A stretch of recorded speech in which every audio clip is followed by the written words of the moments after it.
அனைவருக்கும் ஆர்சிசியின் அன்பான வணக்கங்கள்.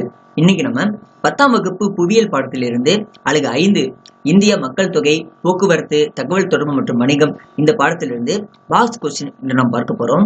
அதற்கு முன் நீங்க சேனலை சப்ஸ்கிரைப் பண்ண மறக்காம சப்ஸ்கிரைப் பண்ணிக்கோங்க. முதலாவது நம்ம இந்தியாவில் 17 ரயில்வே மண்டலங்கள் உள்ளது. அதன் தலைமையிடம் மண்டலங்கள் பற்றி இன்று நாம் பார்க்க போறோம்.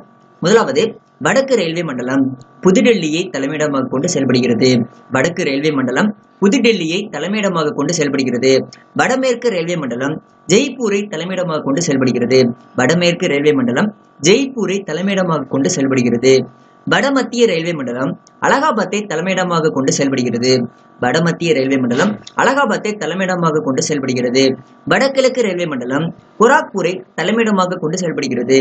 வடகிழக்கு ரயில்வே மண்டலம் கோராக்பூரை தலைமையிடமாக கொண்டு செயல்படுகிறது.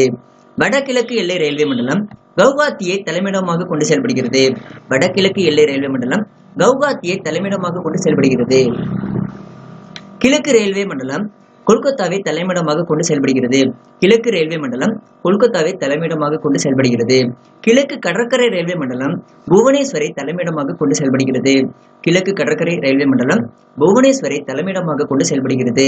கிழக்கு மத்திய ரயில்வே மண்டலம் ஹசிபூரை தலைமையிடமாக கொண்டு செயல்படுகிறது. கிழக்கு மத்திய ரயில்வே மண்டலம் ஹசிபூரை தலைமையிடமாக கொண்டு செயல்படுகிறது. மேற்கு மத்திய ரயில்வே மண்டலம் ஜபல்பூரை தலைமையிடமாக கொண்டு செயல்படுகிறது. மேற்கு மத்திய ரயில்வே மண்டலம் ஜபல்பூரை தலைமையிடமாக கொண்டு செயல்படுகிறது. மத்திய ரயில்வே மண்டலம் மும்பை சத்ரபதி சிவாஜி முனையத்தை தலைமையிடமாக கொண்டு செயல்படுகிறது. மேற்கு ரயில்வே மண்டலம் மும்பை சர்ச் கேட்டை தலைமையிடமாக கொண்டு செயல்படுகிறது. மேற்கு ரயில்வே மண்டலம் மும்பை தலைமையிடமாக கொண்டு செயல்படுகிறது. தெற்கு ரயில்வே மண்டலம் சென்னையை தலைமையிடமாக கொண்டு செயல்படுகிறது. தெற்கு ரயில்வே மண்டலம் சென்னையை தலைமையிடமாக கொண்டு செயல்படுகிறது. தென் மத்திய ரயில்வே மண்டலம் செகந்திராபாத்தை தலைமையிடமாக கொண்டு செயல்படுகிறது. தென் மத்திய ரயில்வே மண்டலம் செகந்திராபாத்தை தலைமையிடமாக கொண்டு செயல்படுகிறது. தென் கிழக்கு ரயில்வே மண்டலம் கொல்கத்தாவை தலைமையிடமாக கொண்டு செயல்படுகிறது. தென் கிழக்கு ரயில்வே மண்டலம் கொல்கத்தாவை தலைமையிடமாக கொண்டு செயல்படுகிறது. தென் மேற்கு ரயில்வே மண்டலம் ஹூப்ளியை தலைமையிடமாக கொண்டு செயல்படுகிறது. தென் மேற்கு ரயில்வே மண்டலம் ஹூப்ளியை தலைமையிடமாக கொண்டு செயல்படுகிறது. தென் கிழக்கு மத்திய ரயில்வே மண்டலம் பிலாஸ்பூரை தலைமையிடமாக கொண்டு செயல்படுகிறது.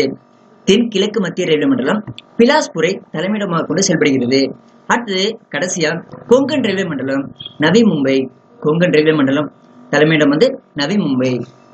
அடுத்தது நம்ம இந்தியாவில் முதல் மக்கள் தொகை கணக்கெடுப்பு 1872ஆம் ஆண்டு மேற்கொள்ளப்பட்டது. இந்தியால முதல் மக்கள் தொகை கணக்கெடுப்பு எந்த ஆண்டு மேற்கொள்ளப்பட்டதுன்னா 1872ஆம் ஆண்டு மேற்கொள்ளப்பட்டது. அடுத்தது முழுமையான மக்கள் தொகை கணக்கெடுப்பு எந்த ஆண்டு நடைபெற்றதுன்னா 1881ஆம் ஆண்டு முழுமையாக நடைபெற்றது. இதுவரை 15 மக்கள் தொகை கணக்கெடுப்பு நடைபெற்றது.